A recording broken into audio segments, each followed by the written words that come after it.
Namo Buddhaya. Hello everyone and welcome to our 104th Sunday Dhamma Talk with Dhamma USA. We are so glad you are here with us today. It's always a joy to connect with our community and explore the teachings of the Dhamma together. In Buddhism, hatred and anger are viewed as powerful obstacles to inner peace and spiritual progress. These emotions are seen as destructive forces that cloud the mind, leading to suffering and conflict. The Buddha taught that hatred and anger arise from ignorance and misunderstanding, and they can be overcome through practice such as developing compassion, understanding the nature of suffering, and cultivating mindfulness. By transforming these negative emotions into positive qualities like love and forgiveness, one can achieve greater harmony and enlightenment on the path to liberation.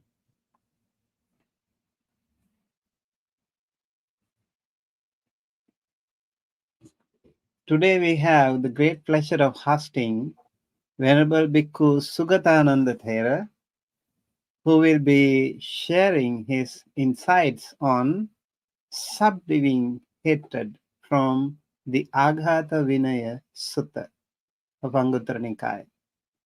Venerable Bhikkhu Sugatananda Thera has a wealth of experience and wisdom, and we are incredibly fortunate to have him with us. So let's settle in an open heart and minds to the teachings. We hope you find today's talk inspiring and helpful as we work towards greater peace and understanding. So, at the beginning, I would like to say a few words about our Dhamma speaker. Our guest Dhamma speaker today for this discussion is Venerable Bhikkhu Sugatananda Thera, who is an expert, a scholar, and a practitioner of the Pali Canon. Born in 1979 in Calcutta, he left behind a successful legal career and took ordination under the renowned Dr. Acharya Buddharakkhita at Maha Bodhi Monastery in Bangalore. You can see Acharya Buddharakkita's statue right here by the side of Bhante Sugatananda. Venerable Sugatananda has studied and practiced Vinaya, Sutta, and Abhidhamma and Pali. But his meditation experience also includes time spent with great meditation masters such as Venerable Ajahn Anan Akinchano and Venerable Ajahn Atun Dritun Tirachitto as the past abbot of Mahabodhi Buddha Vihara, Hyderabad, and as the current secretary of the Maha Bodhi Society, Bangalore. Venerable Bhikkhu Sugatananda Thera has dedicated his life to teaching, meditation, and community service. So, thank you so much, Venerable, for coming here, joining us, and really appreciate your time and energy for joining us today. I'm so happy to see you again after some months. And so, how are you doing today? Yes, Bhante, it was good to see you, Bhante, online. Bhante, when we were very happy when you visited here, and nice to see Bhante again online. I'm doing well, Bhante. I was Okay, having a very hectic last 3, 4 days traveling to Mumbai for okay. some Dhamma teaching and a Dhamma conference. And yesterday night only at 1 o'clock I arrived. And Oh, did you have so enough rest? I had Bhante. Today again one invitation at a Sri Lankan Upasaka house here, Okay, and then but very nice, very it's good. nice. We Yeah, always ready to work for the Dhamma. I think we also met in the University of the West long time ago. when Yes, we yes, Bante. invited Yes, you, yes, right? Bante. Bante remembers. I'm so grateful, Bante. Bante remembers that. Right, Yes, right, yes. right, right. 2014, Bante. Yes, that's like for 10 Yes, years ago. 10 years ago. Yes, Bante. So wonderful, so wonderful.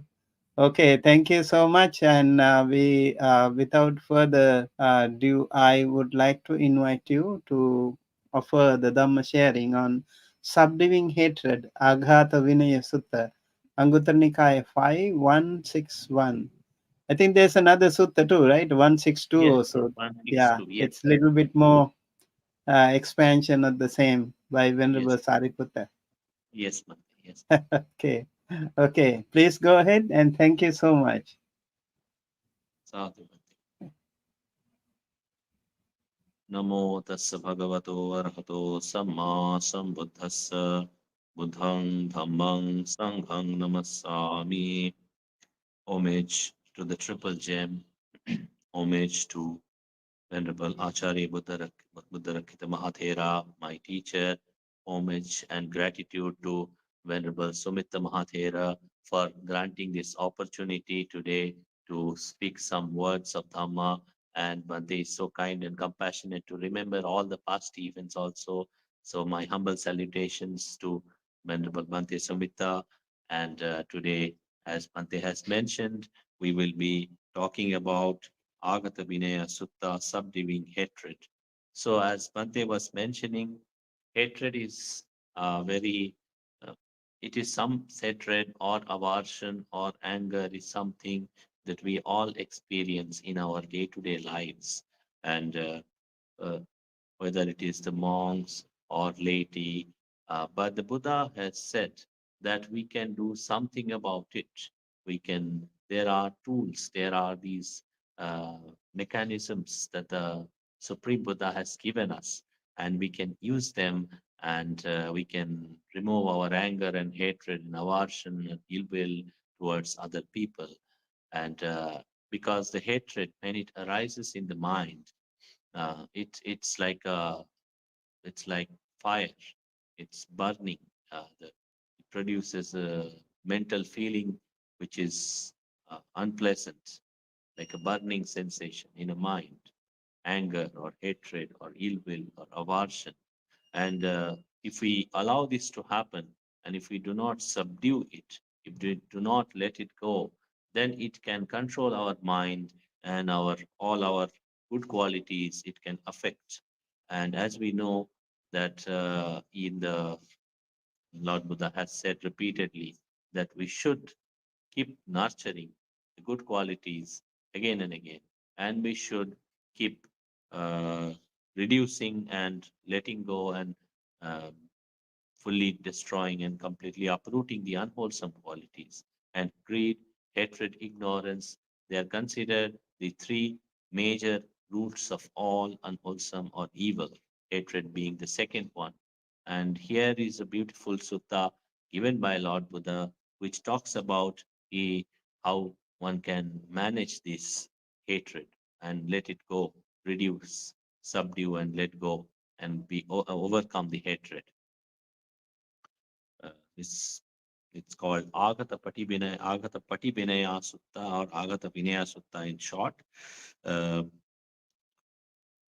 so here the Lord Buddha has suggested these five techniques or five methods that we can apply in our day-to-day life to remove the anger or hatred and cultivate something better than this. Because hatred, as you know, it's a big obstruction for our day-to-day activities. It is an obstruction if we wish to maintain good relationship with people, whether in for lay people within the family, with their friends and relatives, or even amongst the monastery. Say here in the monastery we have more than 100 monks living together, and and if we know how to manage our aversion or hatred, or can manage our mind like this, then it is very easy. It is very easy to live together without getting into too many conflicts because everybody has different mind, but we can still be at ease and manage easily with these tools that Lord Buddha has given, whether 100 people living together, whether 1,000 people living together, or many more people living together. So these are the very wonderful words of the Buddha that we will just go through it and discuss and think about it. So here the Supreme Buddha is saying there are these five ways of subduing hatred by which, when hatred arises in a monk or even in a spiritual practitioner, he should wipe it out completely. So these are the five methods we can wipe out our anger and hatred. And these are very practical steps the Buddha has given. Everybody can cultivate. It is not something very, very extraordinary that normally day to day people cannot cultivate or cannot think about it or cannot do anything about it. It's very much possible for anyone to, everybody to do. When one gives rise to hatred for an individual, one should develop goodwill, that is metta, for that individual. Thus, the hatred for that individual should be subdued. The first method he talks is the method of metta, loving kindness, goodwill. So, the first uh, method that he talks about metta. And the metta, as we all know, it is considered an antidote to hatred and aversion. So when we talk about metta, when we talk about loving kindness or goodwill, this quality, this quality is a mind of seeking or wishing happiness for ourselves and wishing happiness for others equally. So when somebody, or sometimes we may get angry towards other people, or other people may get angry towards us. But when we have a mind of metta, it cools down the anger, cools down the hatred, whether if it is coming from their side, the angry waves, angry wavelengths, so to speak, in the terms of quantum physics, angry wavelengths that is coming, or if it is going from our side, those it will cool it down because metta is the antidote to this hatred or aversion. Uh, and it's a wonderful quality that we can cultivate in our day-to-day life.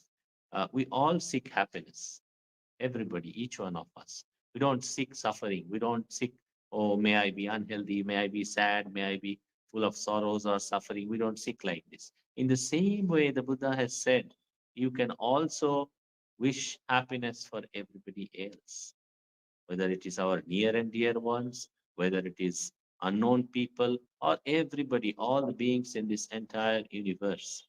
You can always seek metta. You can always have a mind of metta, metta mind, and which is one of the Brahma Viharas, one of the sublime qualities that the Buddha has mentioned. So this is, in fact, there are the metta itself is such a powerful, powerful tool and powerful meditation and powerful spiritual practice. The Buddha has given many discourses on the metta and how to cultivate the metta and what are the benefits of metta. In the Metta Nisangsa Sutta, Lord Buddha has spoken about 11 benefits of practicing metta, but those are, anyways, it's a different topic altogether. But the thing is, the metta as a very powerful antidote to anger and hatred, a mind of goodwill, goodwill towards ourselves, goodwill towards other people. This is something that every individual, every human being can cultivate, can do it in their mind.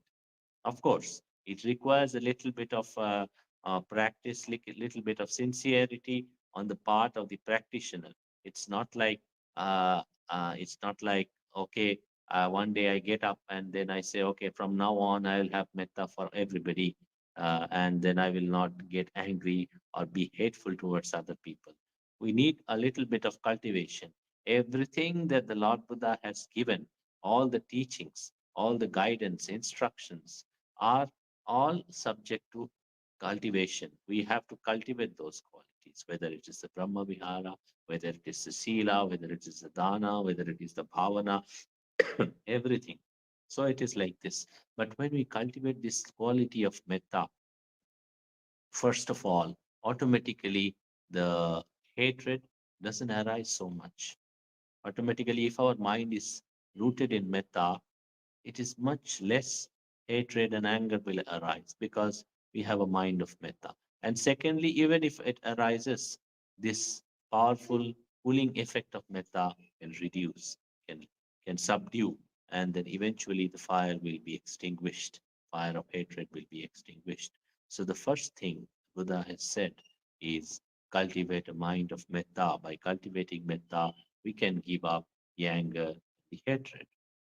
Then the second one, the Supreme Buddha is saying, when one gives rise to hatred for an individual, one should develop compassion for that individual. Compassion. So there's a slight bit of difference between metta and karuna. This is karuna. Karuna is what? Compassion. Metta, you seek, you wish other people happiness. May I be peaceful and happy. May they also be peaceful and happy. I do not seek anybody's in anybody's anything bad for anybody or unhappiness for anybody or suffering from anybody. That is the quality of metta. In compassion, you go a step ahead. You actually develop a mind to help or assist somebody in the right manner. So, but before you assist somebody, before you are willing to assist or help someone, you should also understand why do we help or why are we showing compassion towards somebody else? Because that, that we feel that this person who is in front of us, uh, he has he has a certain bit of suffering or something not so right with him, and we can do something, we can help this person in whatever way we can to reduce their suffering, to reduce their unhappiness, whatever way we can. So that is the mind of compassion going ahead. Metta is wishing and developing a mind of goodwill. Karuna or compassion is going one step ahead and doing something, whatever is possible, doing. So when we have a mind of doing something good for a person, then we cannot hold on to something bad for that. If we have anger for him, and then if we contemplate, oh, this person is angry, or I am angry towards this person because of certain things.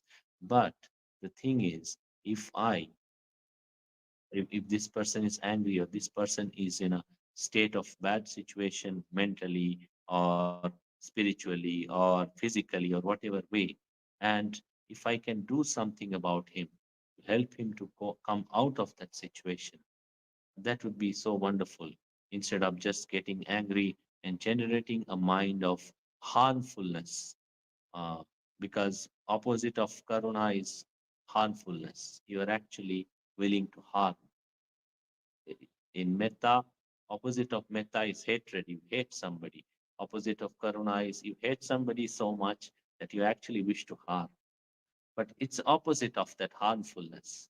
So instead of seeking harm, seeking suffering, or doing something to inflict suffering in one way or the other, we are seeking, oh, I can do this. And by this way, this particular person can be benefited. Automatically, if we have to help somebody, we can't hate them. If we hate them, we cannot help them.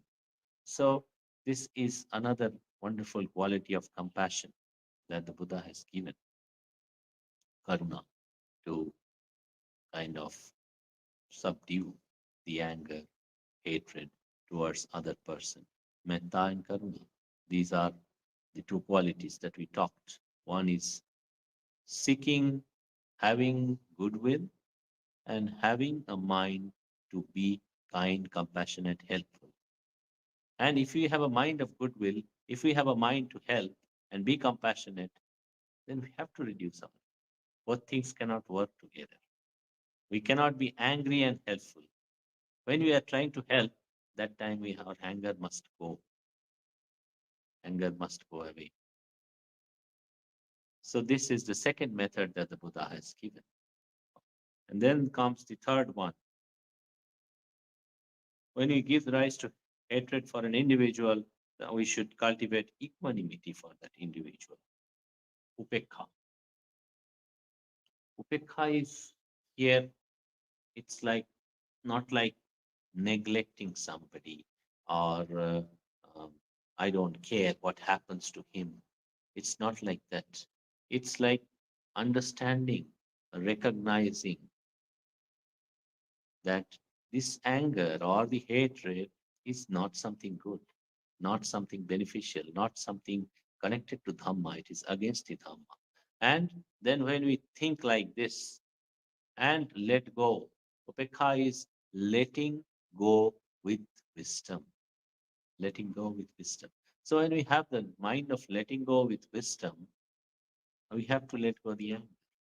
So a mind of equanimity, because other persons, they can do something, say something, which may not be very pleasant sometimes, which can be. In our day-to-day life, we all come across such situations. We all come across such situations that when people are doing something which we may not like. It's possible because we live with so many different types of people. And in our life, we meet hundreds and thousands of people. And not everybody will be doing things according to our likings or our suitability or such things. It's not possible. And we shouldn't even expect that all the people will be doing things according to our wish or our suitability or something. People will do against also in whether in a big way or in a small way. That's how the samsara is. Samsara is like this. So when they do, we have to be equanimous to such situations because when you are with equanimity, you are with a mind of wisdom. This equanimity is rooted in wisdom. It's not like a blindly being negligent or not bothering or not something. You are developing a mind of wisdom. This certain things that somebody is doing to us, certain uh, certain things people are doing to us, then or certain unpleasant situations have arisen. We have to recognize the anicca, impermanence. We have to recognize the unsatisfactoriness on all these phenomena.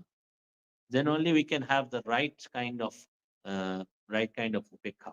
To have the right kind of upekha, we should have a mind of wisdom, rooted in wisdom, in the tatra machattata we say in Pali, which is in the middle of what? Neither to the side of greed nor to the side of aversion, neither to the liking nor to the disliking, but being in the middle, considering, understanding, realizing that neither the good nor the bad, they aren't really, uh, neither the liking nor the disliking, neither the craving nor the aversion. They are not really great. They are not really wonderful. Hmm? We have to understand. So then that is a recognition of the reality of our life, recognition of reality of uh, the phenomena that we don't cling to them so much. We have to develop a mind of non-clinging. The whole teachings the Lord Buddha has given is to develop a mind of non-clinging. It's a gradual process. We cannot just suddenly develop a mind of non-clinging to all the physical and mental phenomena or all the phenomena in the world. It's not like something that happens overnight. But then we can develop this quality of non-clinging gradually every day, little by little. And that quality is developed through the practice of upekha, equanimity, equanimously seeing things, not trying to grasp at them, not trying to hold on to them and suffering. Instead of that, understanding, letting them go. Understanding, letting them go. So, being equanimous, letting go with equanimous mind.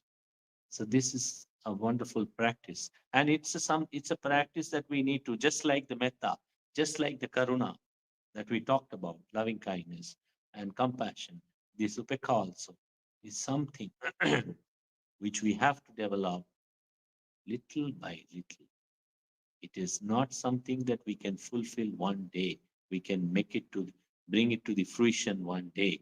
It requires time. It requires effort, sustained effort for a long time. So if we sustain these efforts of metta, karuna, upekha, these are Brahma Viharas, sublime qualities. You have to understand these are sublime qualities. And if you wish yourself to be a sublime person, then you have to develop the sublime qualities. So, sublime, and when you say sublime qualities, very noble, very high, very special, precious qualities, we just cannot just sit and think, oh, I have developed, oh, it's done. It's not like this. It takes time. It takes a mind of effort. It takes a lot of khanti. We have to understand these underlying powers, power of khanti. So when we say we do metta, we do karuna, we do upekha, we also need a little bit of khanti with it. Patient endurance, not reacting. When we have a mind of reaction to every small thing, which happens to the people nowadays, they want everything fast, super fast internet, internet of things, or connectedness, everything instant download, instant result. People, when then people sometimes, forget. So people forget that good things are developed little by little, no super fast.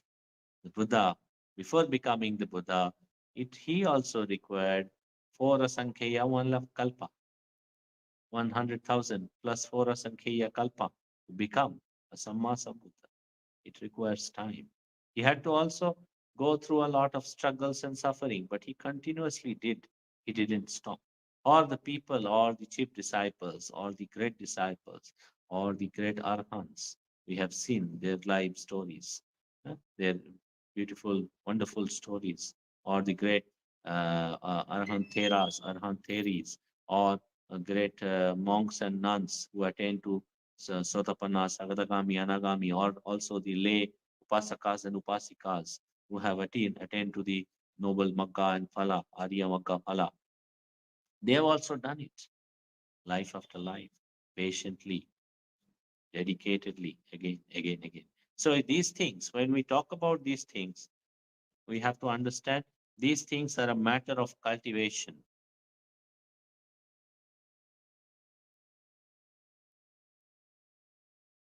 Lord Buddha said, Pachattang Veditabbo Vinyuhiti, has to be realized by the wise by themselves. So that's important. It's a matter of cultivation, matter of development.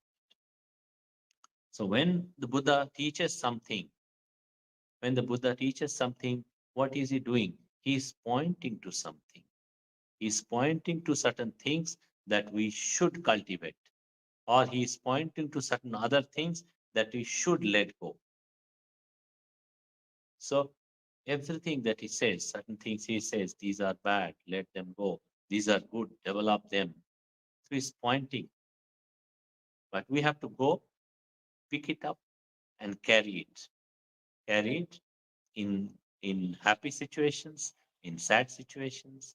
We have to be mindful enough to carry all these qualities: metta, karuna, upekha. If we just do it one day or 2 days and then we forget about it, then it doesn't work. Just like somebody who is a student, if he goes to school for 1 or 2 days or 3 days, then he doesn't go to school.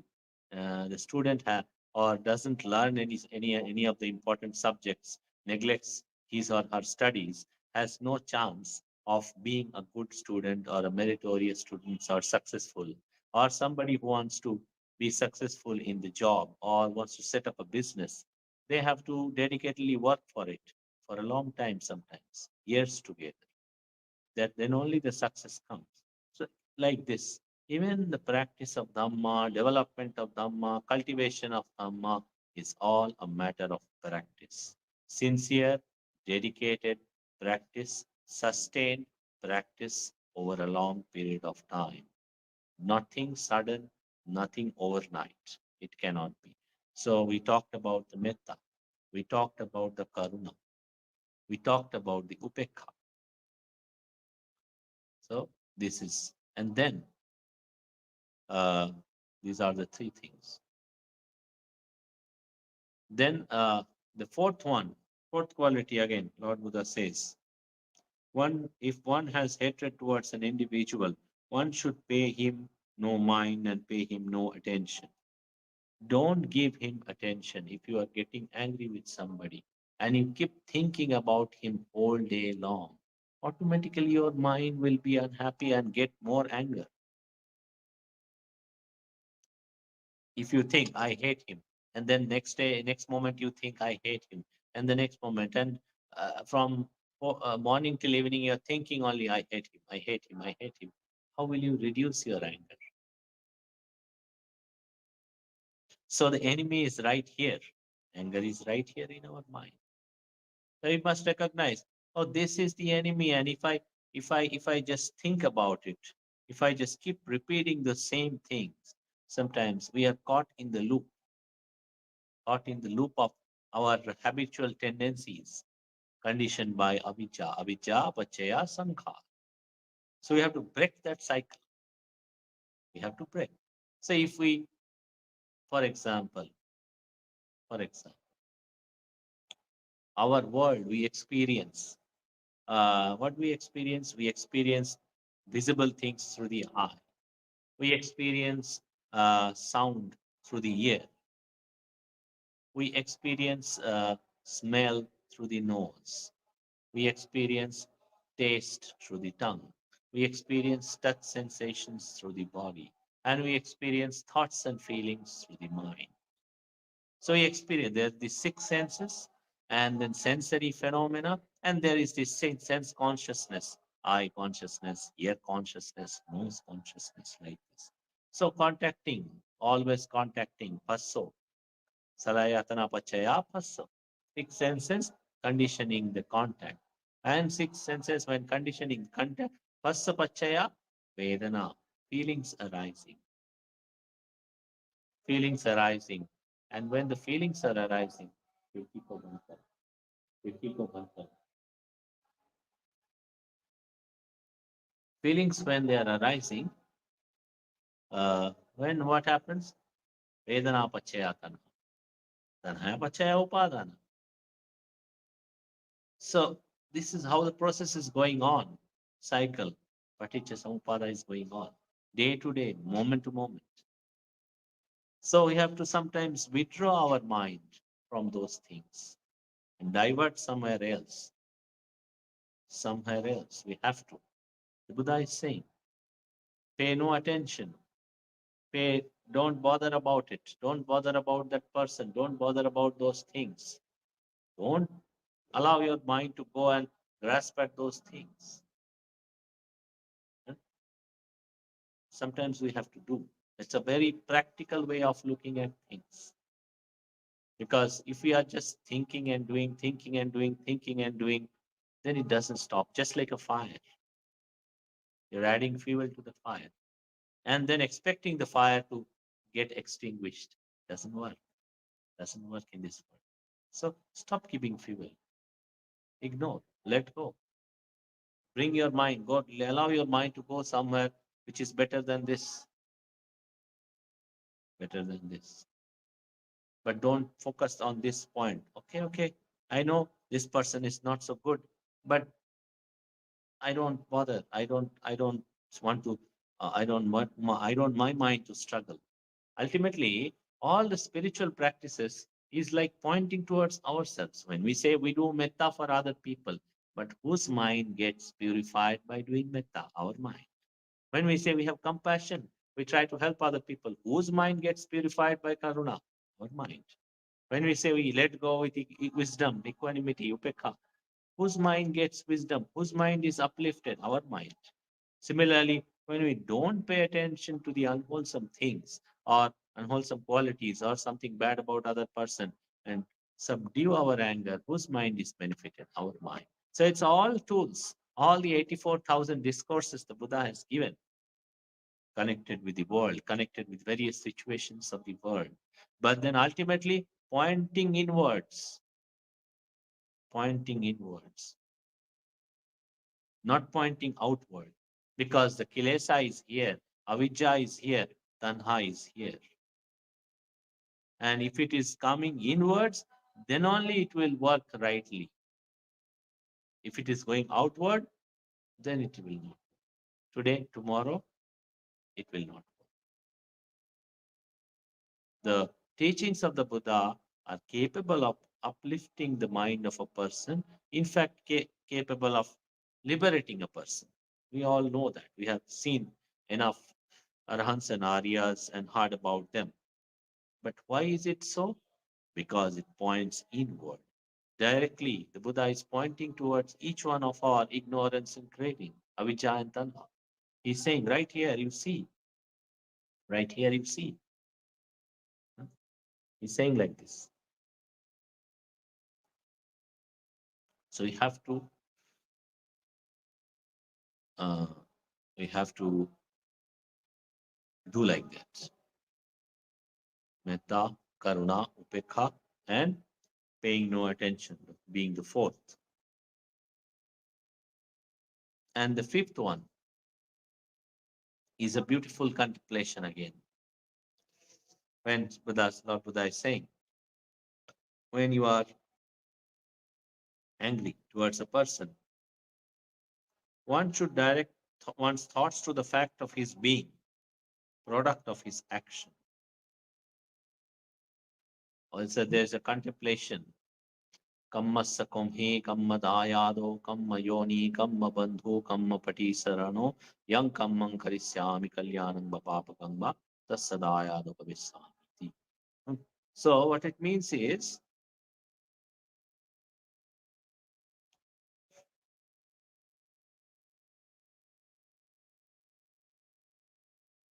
he kammassa kumhi, owner of his actions. So, whatever he does, the other person with whom we are getting angry, it is he is the doer, he is the owner of that action. He is doing, not I am doing. We are responsible. This is a beautiful thing about law of karma. We are responsible only to the extent of our actions, our intentional actions. Chetana, what we do with the Chetana. We are not responsible for other people. We cannot be. Otherwise, the world will be a big mess. That's a beautiful thing about Kamma Niyama.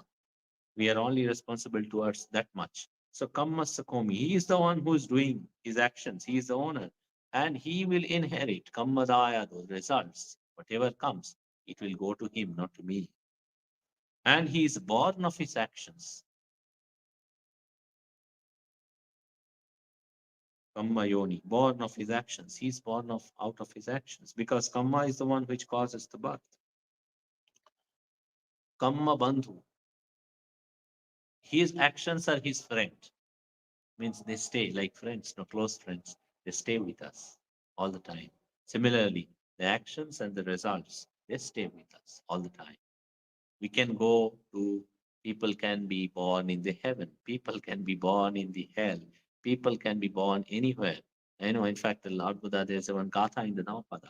Na antalikhena samuddhamajhe, like that. Whether one goes up to high in the sky or inside the ocean, law of karma, the result of karma will eventually come wherever you go. There's no place where you can go and hide. Oh, I can hide here, and the law of karma will not catch up with me. There's no such thing. So he is like that, the friend who never leaves you. This is your friend. This is our friend, our actions, who never leaves us. Kamma bandhu, kamma pati saran, and his real refuge is his action. Whatever his actions are, that kind of effect it will have on him, that kind of impact it will have on him. Whatever action he does, good or bad, he will be the heir. He will inherit the results of it, not me. So if he is doing something bad, sometimes people are not good towards us. It can be possible. It is very much possible. It is normal.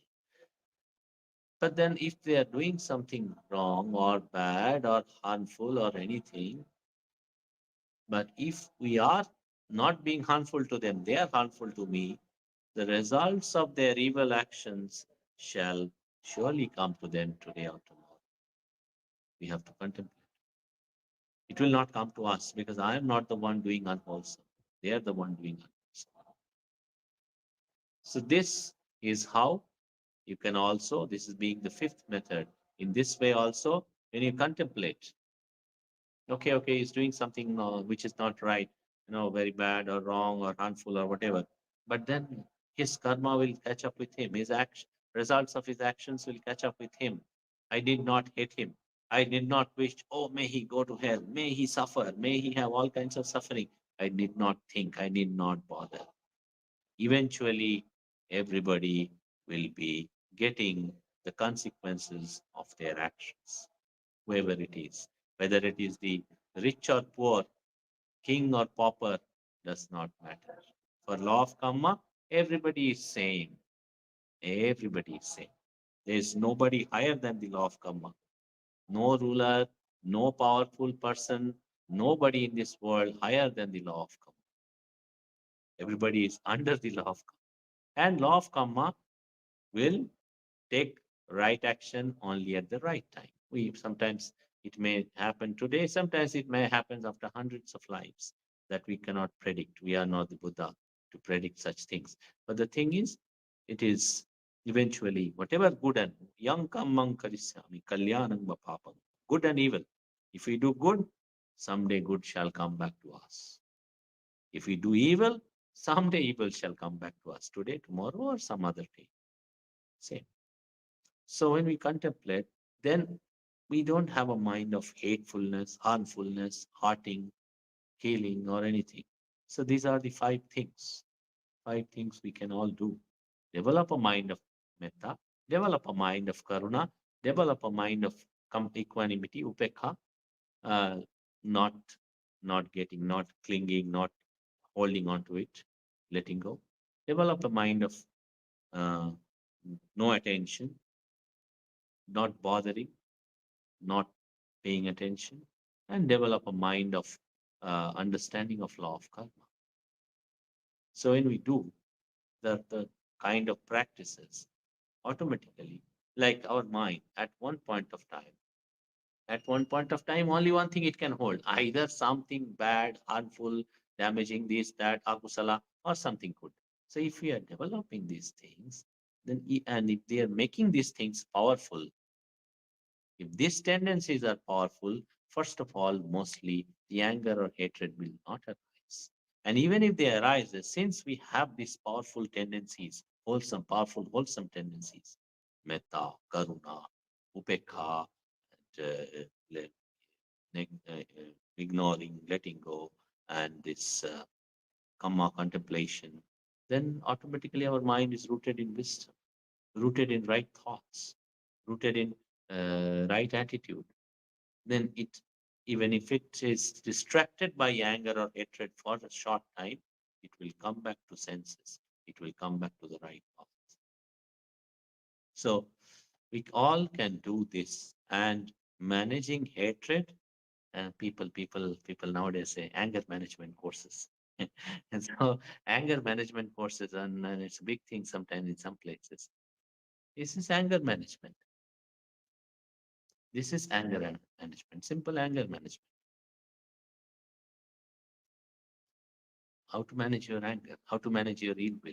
The Buddha has given the anger management course, and you can all do it. And you don't have to even pay any fees to the Buddha. He is so great, so compassionate. Out of his Mahakaruna, infinite compassion, he has given to you. You just take it and practice. And one who practices sincerely in accordance with the words of the Supreme Buddha, success today or tomorrow or day after shall come to such a person, shall come to him or her. There is no question of doubt. There's the power of the Sammasambuddha. That's the power of the Dhamma. It cannot fail because it is akaliko, timeless. Dhamma is akaliko. Wherever you do, whenever you go, it will work. That's the beauty of the Dhamma given by the Supreme Buddha. So um, here we come to the conclusion of our Dhamma talk. And again, once again, very, very grateful to Venerable Sumita Mahathera for providing this opportunity and being so kind and compassionate. And we share all the merits with all beings. We wish by the power of these merits, may all beings be free from suffering. Sukhino. Sadhu, sadhu, sadhu. Thank you so very much, dear Venerable Bhikkhu Sugatananda, for this wonderful and timely Dhamma talk. The topic, as you mentioned, like anger management, there are professional courses on this, right? A lot of people, and we have everything free here. Um, I think it is also related to a certain extent, related to Vitaka Santana Sutta, right? Yes, Vitaka Santana Sutta also gives some techniques yes, yes, like this. So anger is something that really makes people very restless. And don't you think today in the world it's more anger in people, like more aggression, more frustration? yes, Aggression leads to frustration, right? yes, And Bhante. People thought small frustration things leads to also. aggression. Yes, yes, So that can be disastrous sometimes. The family life can be affected, your career can be sabotaged, and everywhere. Like when you have anger, it's really making you restless, and you can really focus, can take the right decision.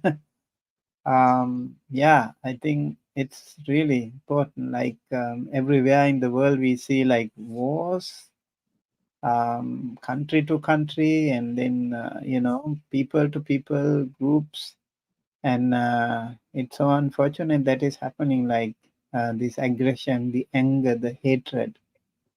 Yeah, I think it is really helpful. We need to focus on this, as you mentioned, metta karuna. But whenever here in this sutta, mudita is not mentioned, right?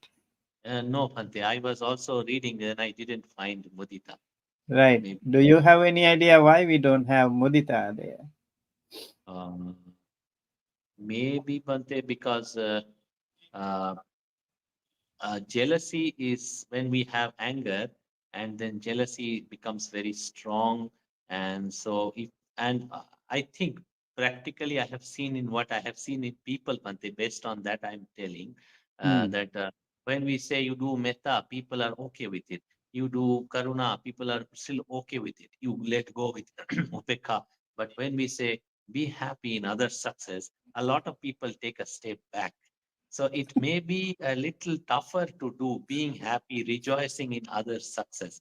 And maybe that's the reason the Buddha thought if I include this, maybe people may find it a little difficult because I think he wishes everybody to follow. So in a different way, somehow, so it is decided to uh, Hmm.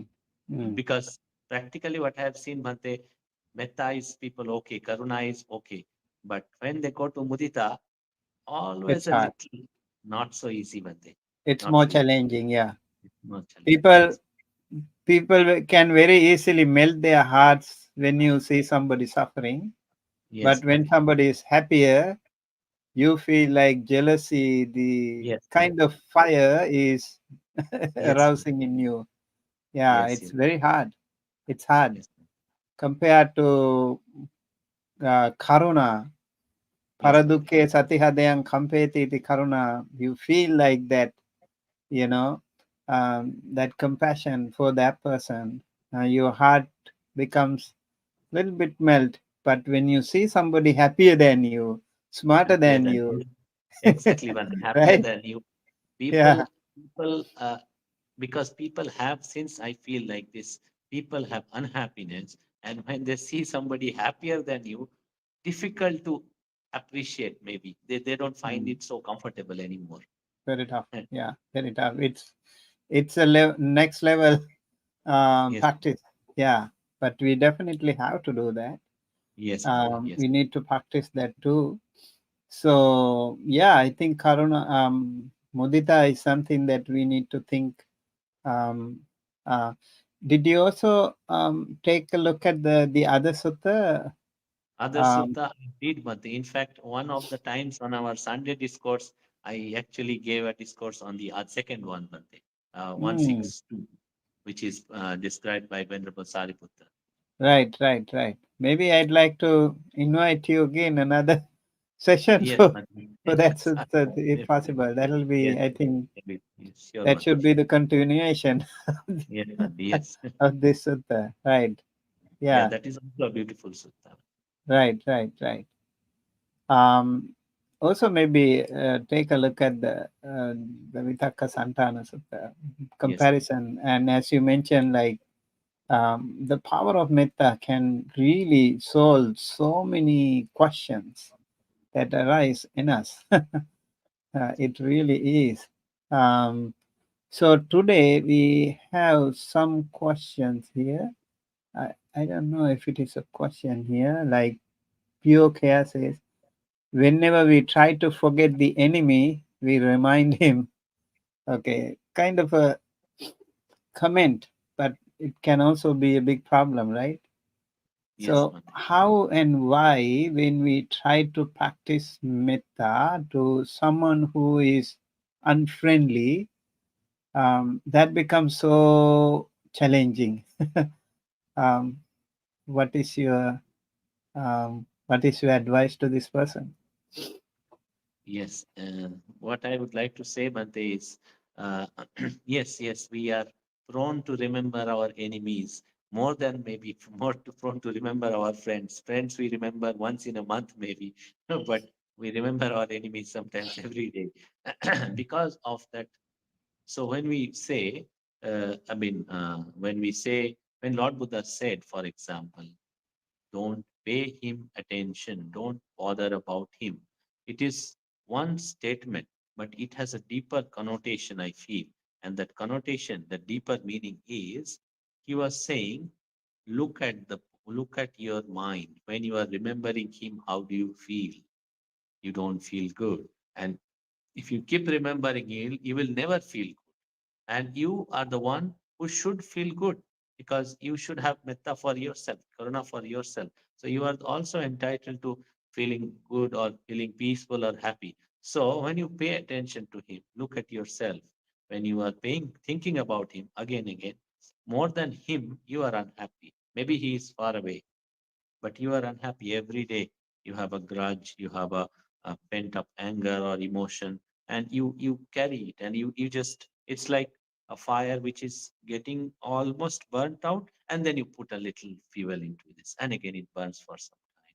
So it is it is easy when we say outward, then we don't get the answer. So we always have to bring it inwards. When inwards, remembering him, oh, it doesn't feel good. It gives rise to all unwholesome tendencies. And is it really necessary to remember? Because, anyways, if that person was not friendly towards us or harmed us in some way or the other, and we can just move away from them somewhere, and then we can be at ease. Why do we bring up suffering? It's like if we have a small wound and then we scratch it every day, ritual religiously we scratch it, the wound never heals. So it is bringing inwards. I have to heal the wound, and then if I have to do this, then don't scratch. It urge will be there, like scratch when mosquitoes urge one time scratch. No, not enough. Two, three, four, five. Keep on scratching. Sometimes I have seen, but they people like sometimes they scratch so hard that the blood comes out after mosquito bite. So that is, or sometimes some infection also happens. I have seen in some cases, some extreme cases. But our mental wounds are also like this. So if we don't scratch it, means we are doing ourselves a favor. We are being kind, having metta karuna for ourselves. So we have to remember this point. Instead of when we remember, it's like scratching again. Don't take a time. Mhm. Maybe Mhm. urge will be there, but we have to somehow let go that urge, being patient. That's why I mentioned about the Khanti. That Khanti is the one which sustains all the good qualities. Khanti Paramanta Bodhitikha. Yes. Khanti is there, all the good qualities sustain. So we need that Khanti to sustain, overcome. Yeah, thank you so much. Yeah.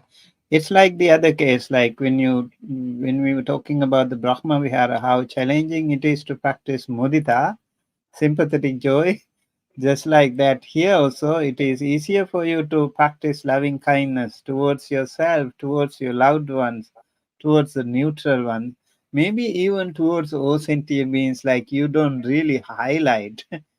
But when you focus on that enemy, the unfriendly one, it is triggering those bitter memories in you. And again, it is challenging. Yeah. So that is also why, right, we have that gradual practice. You start with your comfort zone, like yourself, and then your loved ones, near and dear ones, and then keep practicing loving kindness to them. And then you become more and more calm and peaceful within. And then you think of the neutral ones. That also makes you like a little bit more comfortable. And then take a good long deep breath, maybe if you find it more hard, you know, Yes, like a that's a good thing. practical That's step. very nice. Yeah, Yes, take a good long deep breath. Okay, next time I'm going to practice loving kindness to the unfriendly one. I don't even like to call like enemy, like yes, unfriendly one maybe. unfriendly. Yes, Yeah, so like this way, you think maybe one person in your life, maybe at present or in the past, if somebody was there to bully you, to hate you, to dislike you, to hurt you somewhere, somehow, and think of that person with already practiced metta towards yourself, to loved ones, to neutral ones. Now you are in a better position to practice, share that beautiful, powerful, positive energy to the neutral one, the unfriendly ones. yes, Hopefully, it'll work. When you take yes, a good long deep breath, it'll work. You need to think like Sabbe Satta Bhavantu Sukhidatta. May all beings be well, happy, healthy. Now I can't really skip the unfriendly ones too.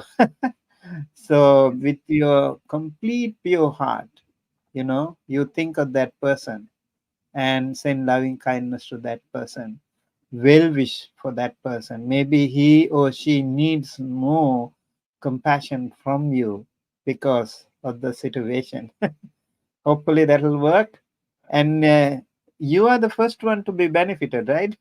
When you yes, yes, practice loving kindness, because you are holding that grudge for too long and it was killing you within. It has become so poisonous within, so it's hard. And once you, like, for a fraction of a second, if you completely empty yourself from that, you feel so light, you feel so good, you feel so peaceful to yes, practice that loving kindness to that person. So I think we need to think of it. We need to really practice this as Buddhists. We can't um, keep grudge. That will be very dangerous, like in the Kaliakini story, right? Yeah. Okay. Let's go to another question here. What specific techniques or meditation practices are recommended in Buddhism for transforming anger and hatred into positive qualities like love and forgiveness?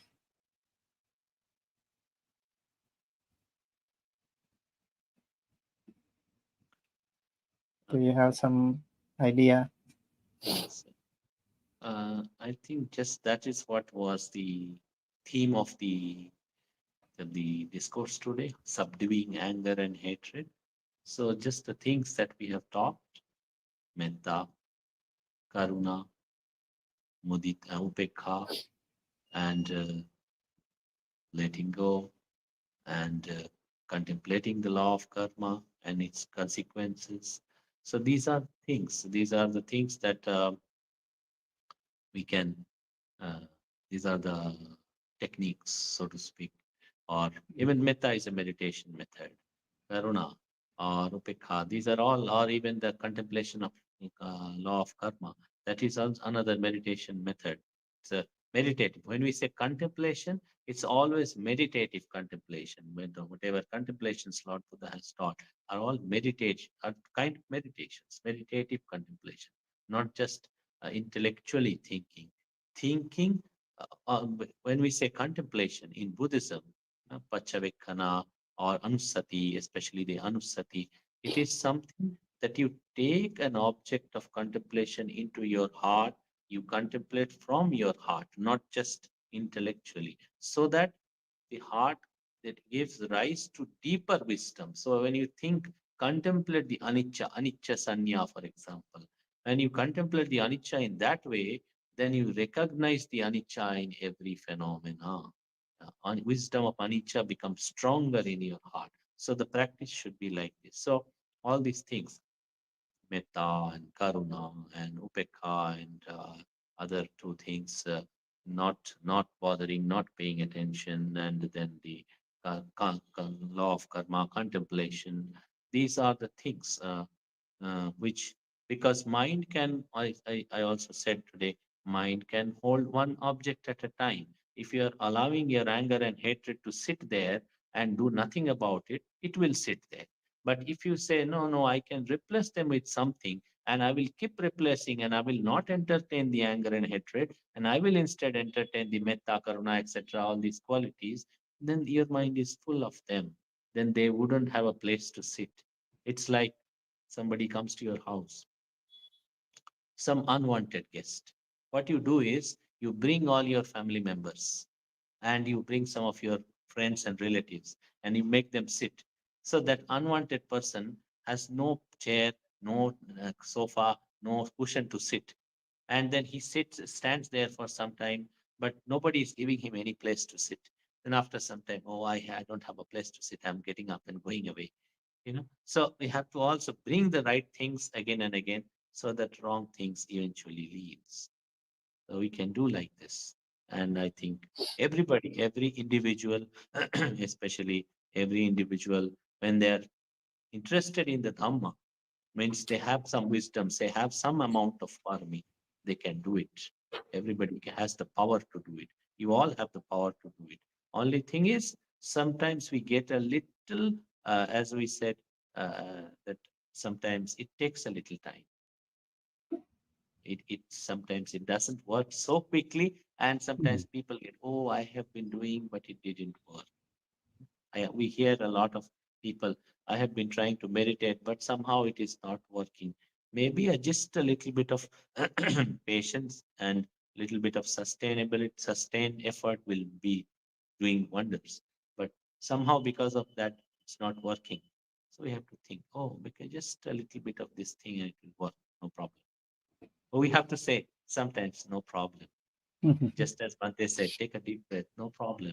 I can do it. It takes a little time. It's okay to take a little time, no problem. Mm. So when we do like this, that's where Khanti arises. And we can all. Thank you. Thank you so much. Yes. And I think, as you mentioned, it's not like overnight thing. You need to continue to practice, right? Yes. So, for example, in Bangalore Mahabodhi, uh, do you also recite that Kayena Vacha Chittena? Yes, Bante. Yeah, Yeah. So for the yeah. chanting So meditation. when you practice Kayena Vacha Chittena, Pamadena Maya Katang Yes. Acyang Kamame Bhante Bhuri Panya Tathagata, and like that, knowingly or unknowingly, if you have done something wrong by word, by deed, or by thought, some mistake to someone, so you need to seek forgiveness. And also, if someone has done something wrong to you, you can also forgive that person. So continue to do that, and that will help you better understand the power of metta and how to practice this forgiveness and anger and hatred related issues. Right. Yes. I think we have another one here. POK asks, can you explain about anger management and subduing anger? I think we already said almost the same thing. So, yeah, it's just repeating. Um, he asks again, what is good anger management or subduing anger? Um, I think it is similar, Bhante. yeah, I think, yeah, there is no like good when it comes to anger, but management can be good always. When you keep practicing your anger, you are subduing your anger, you replace it with metta. That will be always helpful to you. You will feel better. You will feel comfortable, like in the Metta Nisansa Sutta, right? The Yes. 11 benefits of practicing Mhm. Yes. for metta. You can sleep well. You can wake up well. You will be a pleasant person. You will have no nightmares. Always you will feel comfortable in practicing, like focusing better, concentrating better. Your outlook will be good. So all these things will be beneficial activities, repercussions. Yeah. This question from Guda Sachin. Bante, whether anger arises due to past lives. So we have encountered a lot of people in this life, also in the past lives. And with some we had good relation, with some we may have had bad relation also. Like the the Devadatta always tried to harm the Buddha. So we also may have encountered some enemies in some lives. It's possible. But the thing is, it is not just because of the past lives. Past lives, yes, but the present life, even if we have carried some hatefulness or enmity between two people, like there's a the event in the Dhammapada, that the Nahi Verana Verani, those two women carried on hatred for many lives. But the thing, the beautiful thing where the story ends is when those two women came to the Buddha and the Buddha told them about it. It is not good. You have to understand you have been harming and getting into suffering. You have to stop it. So here, even if your enemy or other person you are not there, at least you can tell yourself, I have come to the refuge of the Supreme Buddha, Dhamma, Sangha. I have come to practice the Dhamma. So even if some tendencies were there, some sankharas are there, because of avijja, all sankharas come from avijja only, avijja pachaya sankhara.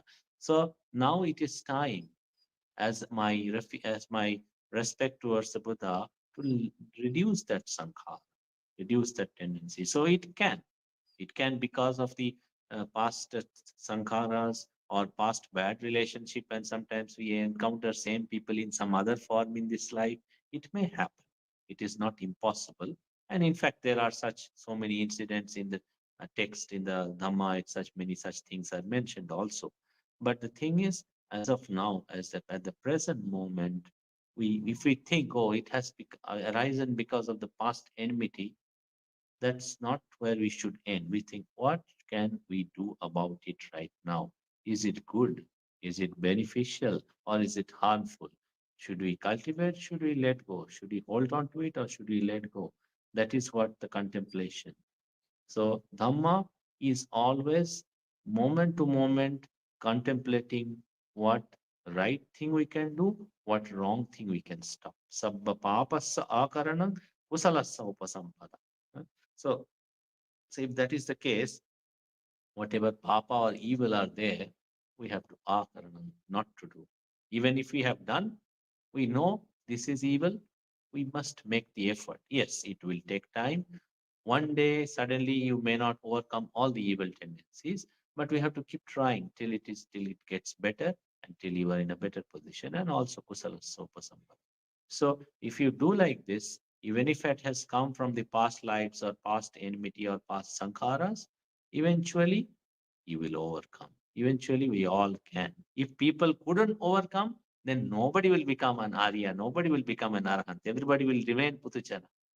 They also must have had enemies, like Bodhisattva's enemy, Devadatta, or so many other people must have had enemies trying to harm them life after life, or some enmity. So they also had faced similar challenges. But the thing is, they took a step forward and said, okay, let us start ending it today. Let us start the process of ending.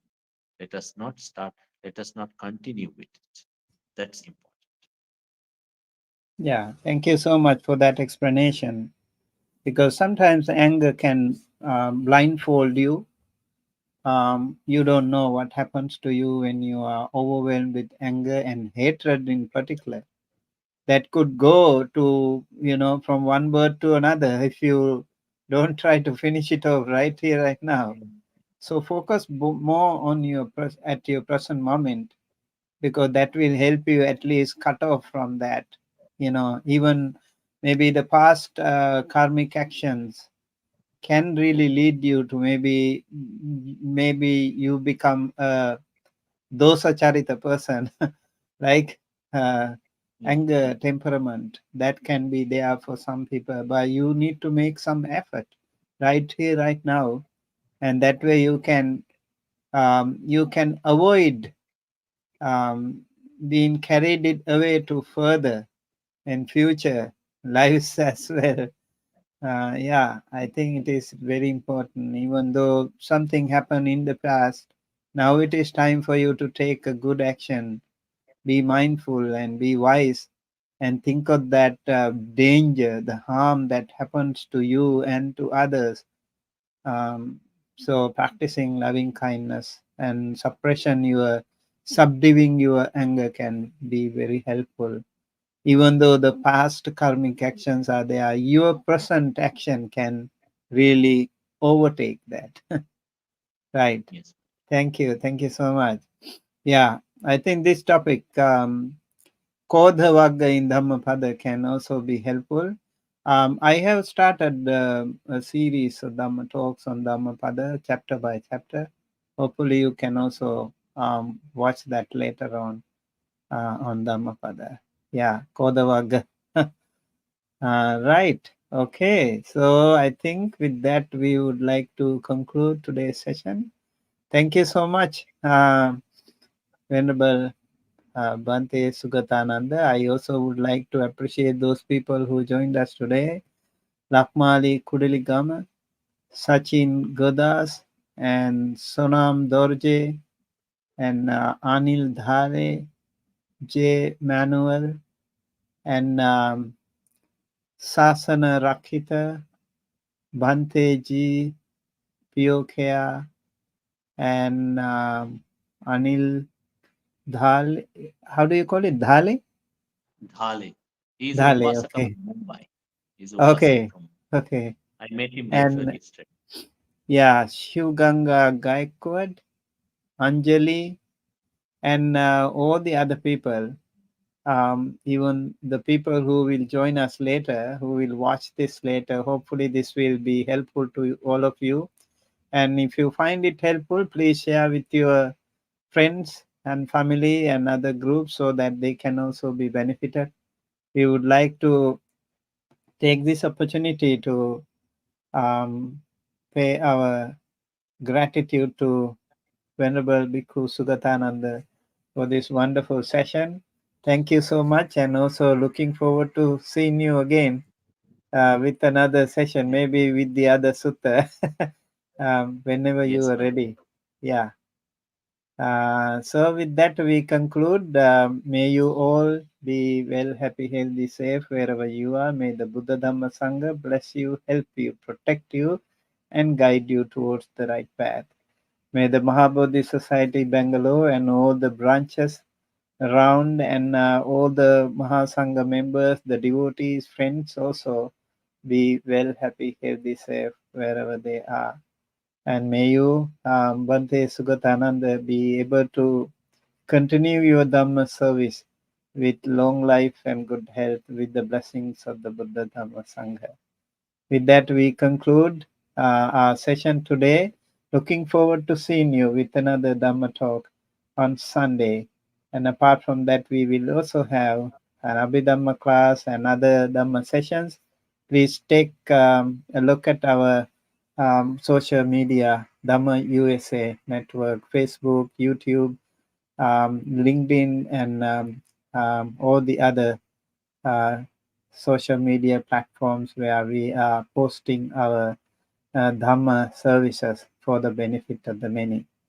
Thank you again. I would like to actually invite Venerable Sugatananda to chant some blessing for the benefit of our audience.